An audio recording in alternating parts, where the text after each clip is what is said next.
Hello, everybody. Welcome back into season 2 of Batting Cleanup. We are delighted to be here. I'm as shocked as anyone else that we're here. It's year 2. I cannot wait. That's Alyssa Orange. I'm Evan Kamiko. Alyssa, we're a week late, but we're back. Batting Cleanup, back and stronger than ever. I'm excited. I apologize. The week of being late is my fault. I was out of the country last week in Italy. They don't play baseball over there, but I'm happy to be back and happy to kick off season 2 of Batting Cleanup. But you were doing some cool sports though. You had a lot going on, and opening day this weekend was chilly. So I'd assume that it wasn't that cold in Italy as it was here in Fayetteville, but I could be completely wrong.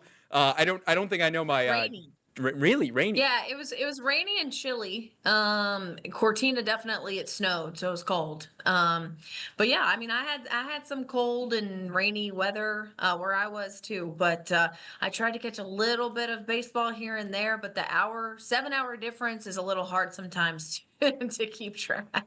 Yeah, I've had friends who have gone abroad, and I think it's always hard with sports, especially here in the States when you're so ahead, Mhm. but you want to watch it, but it's like, I just don't Yeah, yeah. know. Yeah. Oh, believe me, we were in a bar at midnight watching the Super Bowl on Sunday. So they had a bar open. It was like an American bar in Milan open, and a lot of Eagles fans, a lot of happy Eagles fans there. So I get it, though. It's tough. It's a tough turn. Yeah, well, I'm absolutely sure. Let's stick with, enough with the side talk. Let's get into it. Let's get what everyone wants to talk about, and that is we'll start with the opening weekend. The main version of this will really be a preview the college baseball series presented by Kubota, Arkansas. Going to be there for the 4th time in the last 5 years. Alyssa, I'll start with you. I know you said you didn't watch a ton of it, but of what you did see and what you were able to kind of pick up the last couple of days since you got back to the States, what impressed you the most out of opening weekend? Yeah, I think again, a small sample size. So nobody come at me in the comments. I think that you're kind of just seeing a team that's got a lot figured out already early on. And I'm not saying everything is perfect, right? But I think that you can kind of tell that they just operate a little bit at a different level. Even like body language and excitement. It's just like, okay, like this team has something. Let's see how this all kind of unfolds. And this weekend specifically is always fun to watch, right? Because they open up last year, it was JMU. They dropped that 4th game, then they went down to Texas. And it's always a really good litmus test on where things are going to be. We watch Hagan with that phenomenal 17 strikeout outing he had.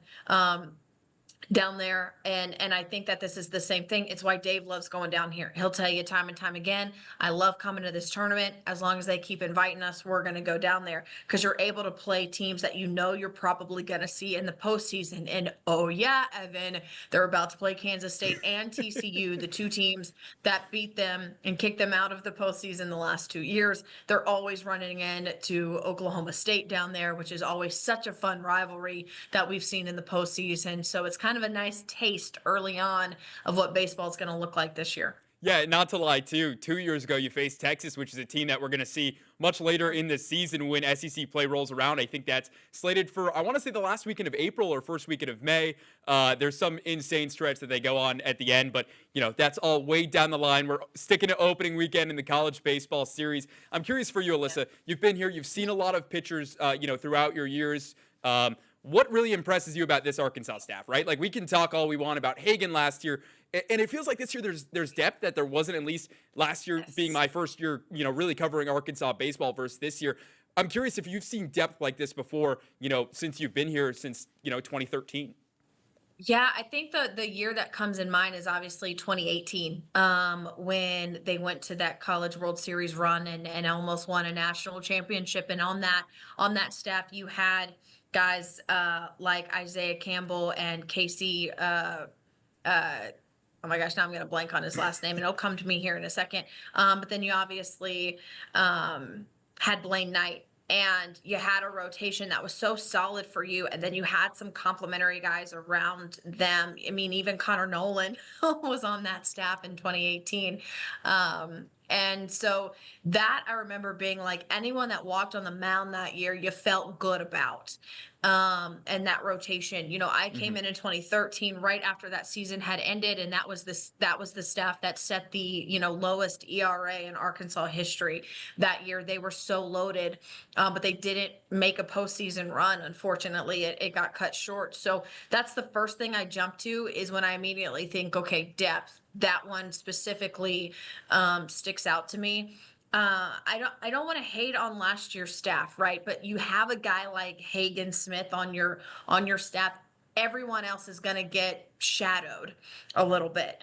I don't think you have a Hagen Smith on this roster. I don't think that you're going to have a Hagen Smith on your roster for a while. He's a once in a generation kind of pitcher, and that's not my words. That's Matt Hobbs' words. But what you do have is a lot of really solid arms that you feel really, really good about.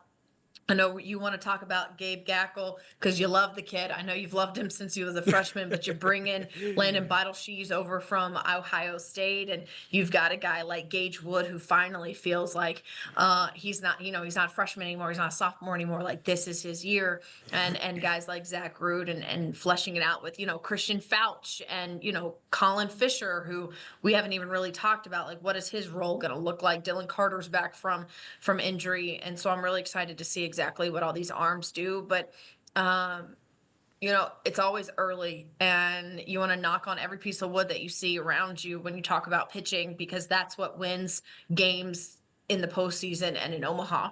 Can they still be the staff that they have put together and they think that they know that they have right now when it matters in June? And that's what we're about to figure out. Yeah, and we talked about this last year in our 2024 season recap episode, if everyone remembers, which I don't blame you for not remembering because that was a very long time ago. But we talked about that last year where it felt like the pitching really fell off. And, obviously Hagen, his two worst innings were the first and the last. So now you look at this year, and I love that you brought up a guy like Colin Fisher, and that's somebody that you didn't even see on opening weekend. You didn't see him, and you haven't seen Hunter Dietz yet, another guy that's really highly touted by Matt Hobbs and Dave Van Horn.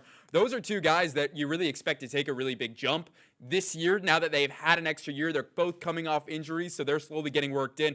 But I will say, before we get into the kind of that, front end staff, you brought it up that I love Gabe Gackle, and I called it last year that he was going to be good.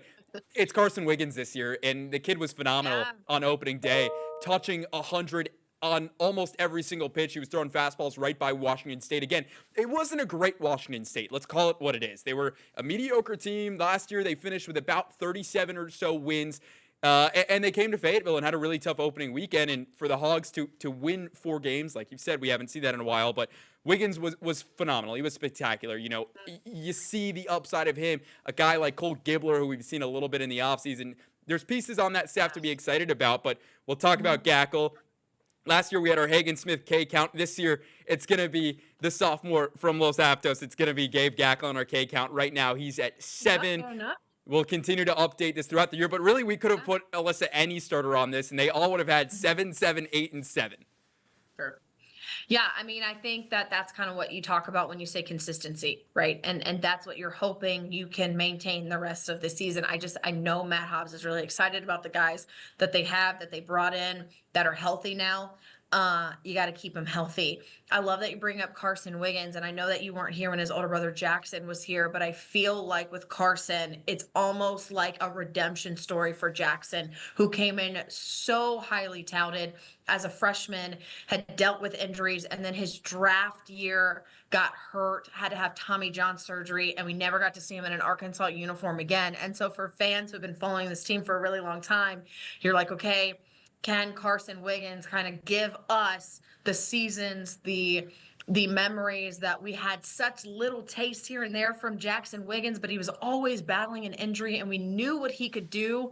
And he had such great potential, but you hated the fact that he had that Tommy John surgery and we never really got to see him ever again. So it's a little bittersweet, right, to see Carson on the mound now wearing that Razorback uniform now that his brother's gone. Yeah, little full circle, and his brother is a Chicago Cub. I have to throw that in. We'll talk a little MLB because the Cubs and Dodgers, we did play today. I thought we'd save that. Yeah, I thought we were going to save that for a few more weeks. We're gonna save it. We're gonna save it.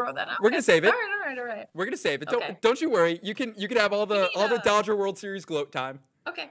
All right, thank you. Thank you. I'll make sure to wear my World Series t-shirt, and then, batting cleanup gonna get us over to these games overseas here in the next weeks. That's what I heard. Uh, So it's real generous. We'll see. where's that in the budget? Send batting cleanup to Japan. We're starting the movement right There we now go. as we're about a Let's month do out it. from MLB opening day. But let's shift gears. Let's talk a little bit about the position players and really the lineup, because it feels like a lot of questions that maybe there were last year. I think when you look at the lineup, there was a lot more questions last year. I'll pull up really quickly our handy dandy field view of what kind of the lineup has looked like a little bit. You can see as we're a little off-centered here. But you can see this is pretty much the gist of the opening day lineup. You had Pepe at first, Souza at second, Vahiva Aloy at third, Vahiva at short, Iredale at third, Gackel on the mound, Helfrich behind, and then Thomas, Davalon, Diggs in your outfield. What really stuck out to you when you kind of look at what DVH put out there on opening weekend? Was there surprises? What was it about the lineup in the outfield and that really caught your eye? Yeah, again, because of my little itty bitty sample size of what I was able to watch, getting back from Italy Saturday night, it's not surprising. I mean, we kind of knew what this middle infield was going to look like. We kind of knew what third base was going to look like from listening to him. And I don't necessarily think that this is going to be the end all be all lineup, but it worked, right? And so when you've got something working and you've got guys playing the way that they played, I mean, you look at Kohio Aloy, who's right now second on this team in batting average after his first weekend as a Razorback. He's batting 429, just right behind the Aussie, and it's good to see that they had you really want to, when you're Dave Van Horn, put together a lineup you feel like what you've seen in the fall, what you saw during practice, this is the best lineup I can put out there on day one. And sometimes it doesn't always work out that way, right? And so I think the only thing you can really take away from is like, okay, like that looked good, that felt good, things were working, things seemed to be clicking. Let's see if we can try to maintain that. Again, I didn't get to watch a ton being overseas, but I'm not going to sit here and say that Dave Van Horn got it wrong, because it didn't look like he did, and it looked like the guys on the field are playing like the number 5 team in the country. Yeah, absolutely. And I think you make a great point. They're playing like it. They look like it. But what was really interesting to me, being here and being kind of around the games and watching, I think I was able to watch 3 of the 4 games this past weekend, was kind of the second game lineup was really interesting to me, because that's when you had Kohio Aloy in, as well as a guy in Cam Kojal, who I think could maybe be the sleeper. And that's probably going to be my hot take of the year right now, is that I will not be surprised if we're midway through the season and Cam Kojal's the starting second baseman and Nolan Souza's on the bench. I think that's okay. Yeah, I'll throw out that hot take. I said it to Courtney last weekend. We're sitting here, and Kojal's a guy who kind of a similar path as Souza, in a sense, where Kojal got playing time last year on Vanderbilt, was in and out of the lineup, but when he was in, he was hitting, and DVH has said that they're trying to work with him hitting the ball the other way. That's where they think they can be really effective and get him to pull a little bit less. And look, does Kojal have the power that Souza does? No. And is Souza the opening day starter? Was that the correct call? 100%. Don't get me wrong. But when you look at Kojal's numbers, we talk about batting average. Kojal's third on the team, 375 right now, Yep. 3 hits, 2 doubles. Those 2 doubles came in game 2. Had another RBI in game 4. But that's a really interesting position battle that I think is flying under the radar for people. And we want to talk maybe Logan Maxwell versus Kohio Aloy at that DH, but I really think it's going to be who's going to win the second baseman job when SEC play rolls around. I think that's the real question, and I don't think we were really questioning that 2 weeks ago. Yeah, I think you make great points, and I will give you full permission that if that happens, you can come back to episode 1 of season 2 and pull this little hot take and shout out all your haters. I love if it. you got any in the comments, right? I love it. Because I think you make really good points, because you remember a year ago with Nolan Souza, they didn't really have a place for him, but when he was at the plate, he was pretty much reliable. And at some point, you got to get the guy in the game in some form or fashion. Okay, so now you do have that role. How are you going to keep it? So I'm really curious to see how that plays out, because again, you're always going to have guys that want to get in the lineup and are going to want to play, whether that's on the field and obviously at the plate or as a DH. what are you going to be able to do? How are guys going to be able to handle the pressure, the adversity there? And just as a sophomore, how does Nolan Susan know with Cam right on his heels, hot right there waiting to take his spot in the lineup? What does that look like for Nolan? Because it's almost like he knows he can't slip up. So does that affect him at all? I'm really curious to see. I think you make good points. I think there's a really fun saying that any Arkansas fan knows all too well: iron sharpens iron. And I think that Yeah.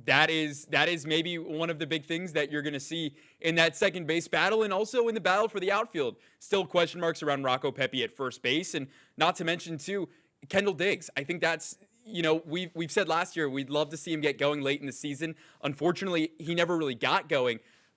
And this year's so far opening weekend, is slow off the bat, hitting 143, only one hit and 7 at bats. So not necessarily what you wanted to see out of Kendall, and certainly not what he wanted to see out of himself that weekend. So, I'll be curious to see how that right field battle and first base battle all kind of play out in the next week or so.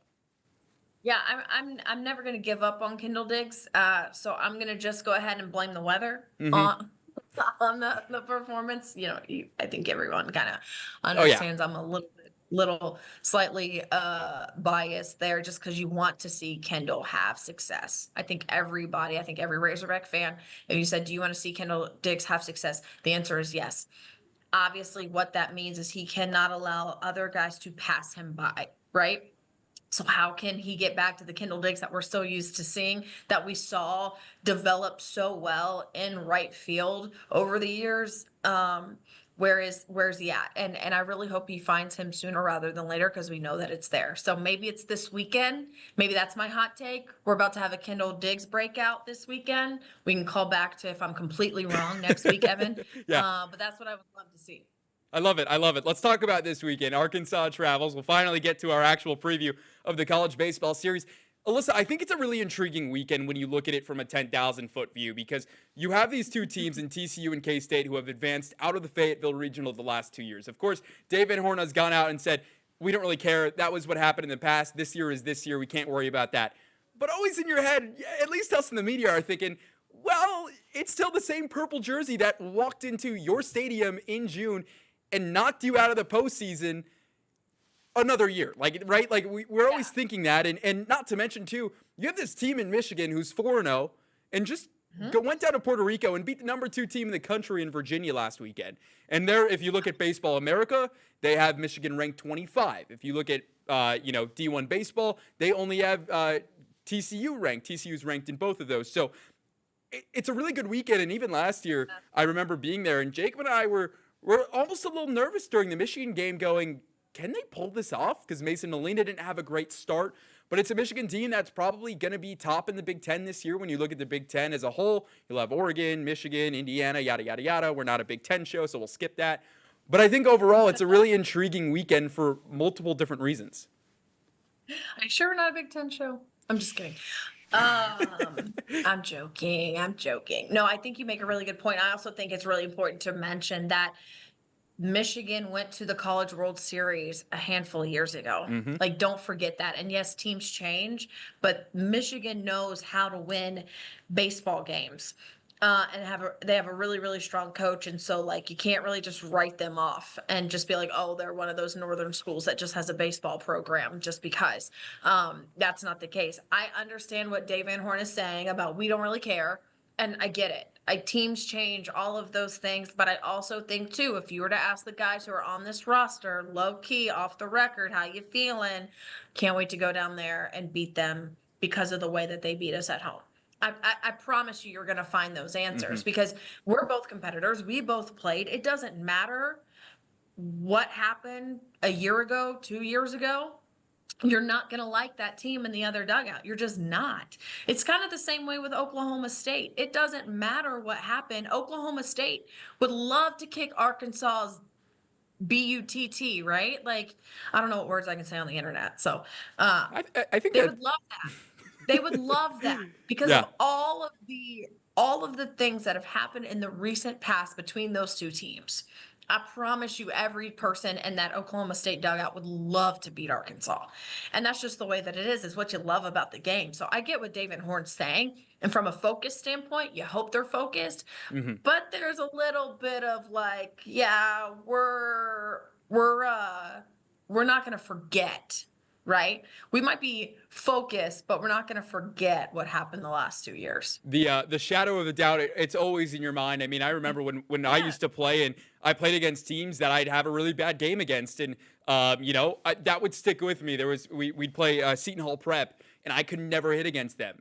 And they were one of the top teams in the country. We were facing pitchers who are kids who were going to Tulane and UConn, and I just couldn't ever hit against them because it was just not the matchup. And I always remember the back of my head, it's not going to work. So I think you have a great point of any competitor, anytime you, whether that's baseball or any other sport, you step on, you step into the lights and they get bright sometimes, and that's the unfortunate reality of sports. But it's also part of the fun part about it.